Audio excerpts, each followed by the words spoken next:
கடும் குளிரிலும் கைக்குழந்தைகளோடு கிளாம்பாக்கம் முதல் தலைமைச் செயலகம் வரை வீதியில் போராடும் அரசு மருத்துவமனைகளில் பணிபுரியும் ஒப்பந்த செவிலியர்கள் கேட்பது சொகுசு வாழ்க்கை அல்ல. திமுக அரசு அவர்களுக்கு அளித்த பணி நிரந்தரம் எனும் வாக்குறுதியைத்தான். அவர்களின் நியாயமான கோரிக்கைக்கு செவிசாய்க்காமல் அதிகார பலத்தால் அச்சுறுத்த பார்க்கிறது ஸ்டாலின் அரசு.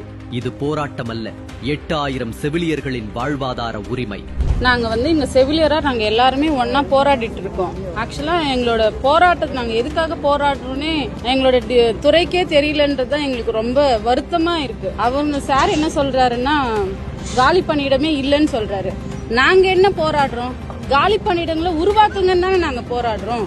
386 நிறைவேற்றி கொடுங்க நாங்க கேக்குறோம். Plus equal pay equal work நாங்க கோர்ட்ல கேஸ் போட்டு அதுக்கு ஜட்ஜ்மெண்ட்டும் நாங்க வாங்கிட்டோம். வாங்கினதுக்கு இவங்க ஹை கோர்ட்ல அதை அப்பீல் பண்ணிருக்காங்க. சோ நாங்க 2 கோரிக்கையா என்ன கேக்குறோம்னா, ஒண்ணு எங்களுக்கு தேர்தல் வாக்கு 356 நிறைவேற்றி கொடுங்க, இன்னொன்னு ஈக்குவல் பே ஈக்குவல் ஒர்க்கை ஹை கோர்ட்ல கேஸ் போட்டுக்கிறத ரிட்டர்ன் வாங்குங்கன்னு சொல்லி உண்ணாவிரத போராட்டத்துக்கு ஏற்பாடு பண்ண சார். அப்பவும் 5 மணி வரைக்கும் எங்களுக்கு எதுவுமே சென்னையில பார்க்கவே இல்லை. அதுக்கப்புறம் பேச்சுவார்த்தை கூப்பிட்டு எதுவும் பண்ண முடியாதுன்னு சொல்லிட்டாங்க. மா சுப்பிரமணியன் சொல்லிருக்காரு, இவங்களுக்கு படிக்க தெரியல, அக்கார்டிங் டு த வேகன்சின்னு எங்களோட போஸ்டிங் ஆர்டர் ரிமைன் பண்ற மாதிரி எடுத்து போட்டிருக்காரு. அதே நாங்க இப்போ செவிலியர் மேம்பாட்டு சங்கத்தின் மூலமா நான் இப்ப என்ன சொல்ல வரேன்னா, அதே இவங்க தேர்தல் அறிக்கை விட்டுருந்தாங்க பாத்தியா, தமிழ்ல தான் கொடுத்திருக்காங்க. எங்களுக்காவது இங்கிலீஷ் படிக்க தெரியல, ஓகே ஒத்துக்கிறோம். இவர் தமிழ் படிக்க சொல்லுங்க. தமிழ்ல என்ன கொடுத்திருக்காங்க? 356 வாக்குப்படி அரசு ஆணைப்படி அனைத்து செவிலியர்களும் பணி நிரந்தரம் செய்யப்படுவார்கள். இந்த வார்த்தைக்கு அவரை பதில் சொல்லுங்க. நாங்க எல்லாருமே இந்த இடத்தை விட்டு நாளைக்கு இந்த நிமிஷமே நாங்க கிளம்ப ரெடியா இருக்கோம். உயிரை காக்கும் உன்னத பணியில் இருக்கும் இந்த செவிலியர்களின் வாழ்வை கேள்விக்குறியாக்குவது நியாயமில்லை.